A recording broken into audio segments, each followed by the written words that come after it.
এই গো বন্ধুর প্রেমে পইরা আমি ঘুরি বনে বনে।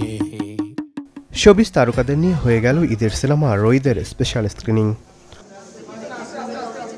উত্তরার সেন্টার পয়েন্ট সিনেপ্লেক্সে এই আয়োজনে ছিলেন নাজিফা তুষি ও মোস্তাফিজুর ইমরান সহ রইদ টিম। দীর্ঘ এক যুগেরও বেশি সময় পর হলে এসে সিনেমা দেখতে এসে কিছুটা আবেগাপ্লুত হয়ে পড়েন রুমিন ফারহানা। এই সিনেমাটাকে আসলে আমি ভালো মন্দ দারুণ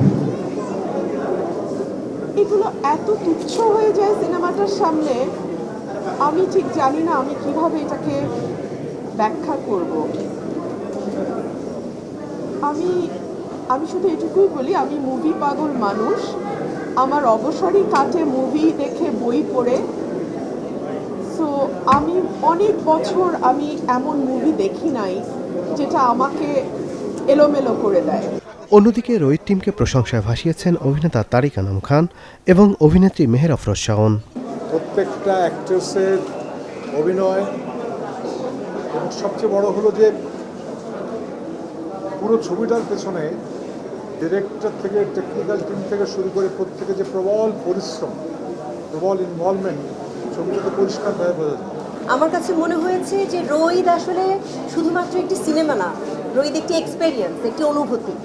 আমি খুব খুব খুব আনন্দ পেয়েছি সিনেমাটা দেখে, এবং রইদের কিছু চমৎকার দৃশ্য দেখবার জন্য দ্বিতীয়বার না তৃতীয়বারও এই ছবিটি দেখা যায়। অভিনয় করা যে কত কষ্টকর, যারা অভিনয় করেন না অথচ ইচ্ছে আছে তাদের দেখা উচিত। অনুভব করার মতো ছবি, কেবল দেখলে হবে না।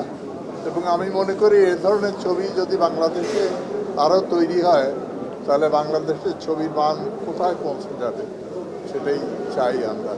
এক রইদ যে ভালোবাসা দিয়েছে সেটা অন্য সব কিছুর থেকে ভিন্ন বলে মনে করেন নাজিফা তুষি। আর নিজের নির্মাণ নিয়ে সন্তুষ্ট মেজবাউর রহমান সুমন।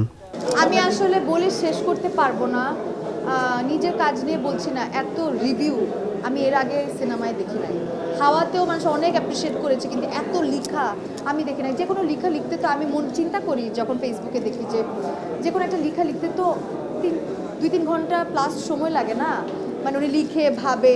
তার মানে সে যদি সিনেমাটা দেখে আসার পর 2-3 দিন পরেও লিখে, তার মানে কতটা রেশ তার মধ্যে অডিয়েন্সের মধ্যে আছে, এবং তিনি তার ব্যক্তিগত সময়ে ব্যয় করে সিনেমাটা দেখেছেন এবং লিখছেন। এই জিনিসটা আমার কাছে খুবই আনন্দের। অলরেডি মানুষজন ফেসবুকে বা সোশ্যাল মিডিয়াতে আমাকে যেভাবে সম্মানিত করছে, মানে সেটা যেই পুরস্কারই হোক বা আমার চরিত্রটার জন্য আমি জাস্টিস করেছি বা নানাবিধ কথা, এটা আমার সিনিয়র অ্যাক্টর থেকে শুরু করে, মানে আমি কি বলবো, অনেক গুণী মানুষজন, আমি মাল্টিপল মানুষ যারা আমাকে, আমি এত প্রশংসা এর আগেও কাজগুলো মানুষ পছন্দ করেছে, কিন্তু রইদের পাগলির চরিত্রের জন্য আমাকে যে পরিমাণ আমি মানুষের ভালোবাসা, পার্সোনালি আমাকে ডিরেক্টররা, অ্যাক্টররা, আমাদের ইন্ডাস্ট্রির গুণী মানুষজনরা ফোন করে বলেছে, এবং এত রিভিউ অডিয়েন্সের, ম্যাস পিপলের এর আগে আমি পাই নাই।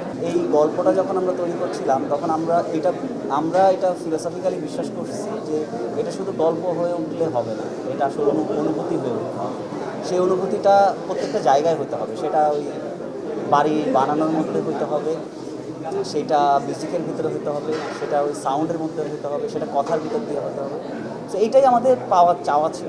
এখন কতটুকু হয়েছে সেটা আসলে আমি নির্মাতা হিসেবে এটা আমি বলাটা আমার জন্য ডিফিকাল্ট। সো যারা দেখলেন, তারা প্রশংসা করলেন, তারা নানা ধরনের রিয়াকশন দিলেন, এটা আমার জন্য অনেক আনন্দের। রূপালী পর্দা ছাপিয়ে রইদ ধীরে ধীরে জায়গা করে নিচ্ছে দর্শকের হৃদয়ে।